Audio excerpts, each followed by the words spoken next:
Hey, how you doing? This is just a quick video on why tuck your pelvis. When I first started doing Tai Chi, I had no idea. I read it in a book, but my teacher hadn't talked about it yet, well, except for standing and stuff. But I never made the connection of why it was important. And once I figured out why it was important, then it was really easy to do. So what you want to do is you stand really close to a wall, and you want to be in a bow and arrow stance, as close to the wall as you can without your knee touching the wall, and push on the wall. And if you push on the wall hard enough, you're gonna, if your pelvis is not tucked, your back's gonna bend backward right at your lower back, and you're like breaking the connection between the wall where you're putting your force and your feet. What you want to do is tuck your pelvis. If you tuck your pelvis, you're like sitting on it and it's up and down instead of like this, because when it's bent, your spine's going to be bent a little bit too much, and it's going to break your connection when you're pushing on the wall. But if you tuck your pelvis, then you push on the wall, you're going to feel the pressure going from your arms to your spine and through your back now, down into your pelvis and then into your legs, and it's going to feel super, super solid. And when you're practicing Tai Chi, you got to remember to keep that pelvis tucked the entire time.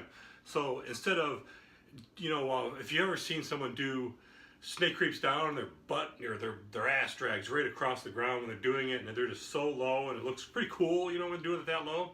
But then when you remember the pelvis tuck thing, their pelvis isn't tucked when they're doing this. A lot of the movements you just can't do like you see on YouTube videos and stuff where it looks flowery, it looks beautiful. When you're stepping way too far, just even doing single whip or any of the common moves, your pelvis didn't stay tucked, and you just broke your thing. And then of course that's not Tai Chi. Tai Chi is your pelvis has got to be tucked. You have to have that connection, that goes from the point that's giving you the point of contact, and this the force part, like ward off back your arm. You're in, you might be your hand or the wrist or even the shoulder in part the wild horse's mane. It's the split energy.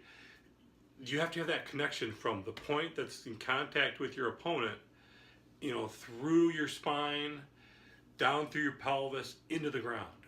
So when you're doing Tai Chi, the whole time, keep your pelvis tucked. And at first, it's like you're learning the entire Tai Chi form all over again. If you haven't learned how to do it from the beginning like this, it's like learning it all over again. And all of a sudden, your steps are going to be shaky, but you got to work on it because the pelvis has to stay tucked. Especially when you do those pivots where your back heel is turning. So important, and that's why you need to keep your pelvis tucked.